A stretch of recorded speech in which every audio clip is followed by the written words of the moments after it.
I gathered some tips when I was preparing for my very first interview. Never lie about your skills and experience. Speak in a calm and composed manner. And most importantly, never show your nervousness to the other party. I still use these tips, but I am not preparing for any interview. You know when? When I'm talking to my wife. Toastmasters and dear guests, the very best marriage advice that I have ever received comes from the Bible. The Bible says, it is good if a man does not marry.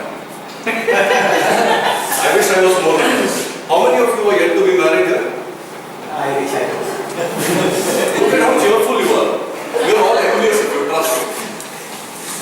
A marriage is the harmony of two souls coming together. Your wife's and your mother's, not yours.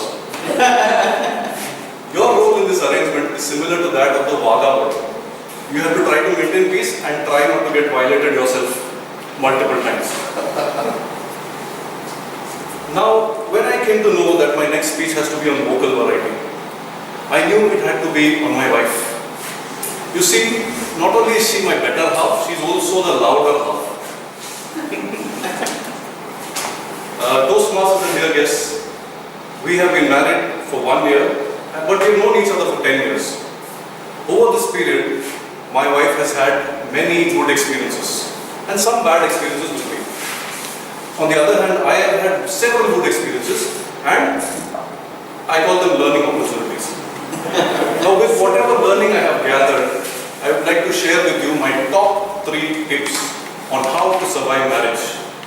This is especially for the men out there. Lesson number 1 is reconcile yourself to the fact that you will always be wrong. Wives are always right, even when they know that they are wrong. Wives are always right. So when my wife tries to criticize me, she is being constructive and positive. When I try to criticize her, I am being rude and it is unbecoming of me. I should be ashamed. Now, because I am the only one who is always wrong, I am also the only one who gets to apologize in my house.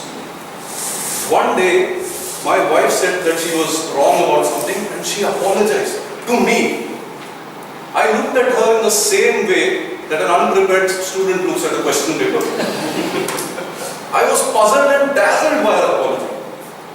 So Toastmasters, the secret to happy or a harmless marriage is when you're wrong, admit it and say you're sorry. More importantly, when you're right, shut up and just say you're sorry. Brings us to lesson number 2, how to resolve your wife's problems. Now when women go through problems, they like to talk about it.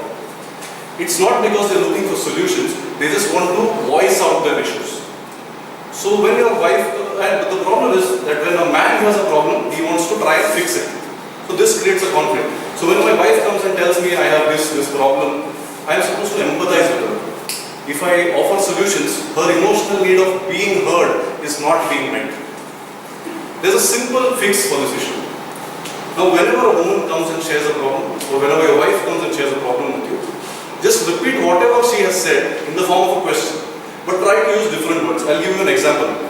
My wife came to me the other day and she said, I have a lot of work in the office. I'm stressed all the time. So I said, oh, you have too much to do today. So she thinks that I'm trying to be understanding. Yeah? And she will try to elaborate further. Yeah, my co-workers are all idiots. The CEO gives me all the work all of the time. Now, question 2. Oh, your co-workers are not contributing as much as you do? So back and forth. It is that simple. By the time we are done talking, I am husband extraordinaire. Thank you.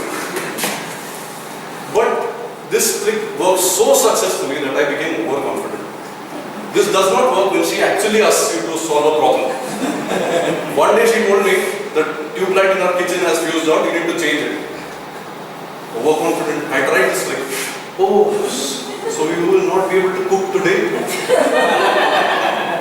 My wife thought that I was being sarcastic. She said, obviously, please try to fix it by 6. Unfazed by her response, I tried my trick again. Okay, so you have a lot of work in the kitchen to do? Toastmasters. Before I knew it, I was fighting another battle which I had already lost. I could not even brace myself for the onslaught that followed. Time to turn to lesson number 3. Keeping all jokes aside, this is by far the most important and the most valuable lesson that I have learned in the past 10 years. Now, whenever we have had conflicts, it is always because either one of us has been thinking, what am I getting out of this relationship? Our brains are quick to do cost and benefit analysis. I am doing so much. She is only doing this much. Why can't she do more? This is how both of us operated initially. The focus needs to shift from what am I getting from this relationship to what am I bringing. I have seen that when I am concerned with my wife's happiness, how does she feel? What does she want me to do for her? Can I do something to make her feel special? Even her focus shifts away from herself and on towards me. Toastmasters, ask not what your spouse has done for you, ask what you have done for your spouse. So to recap, lesson number 1, accept that you will always be wrong. Lesson number 2 is how to resolve your wife's problems. And lesson number 3, it's not about what you can get, but about what you can bring. Now before I go, I must say a few things to ensure that I am not killed today.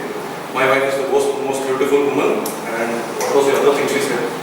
Yeah, and I love her a lot, and I'm always fascinated when I see her every morning.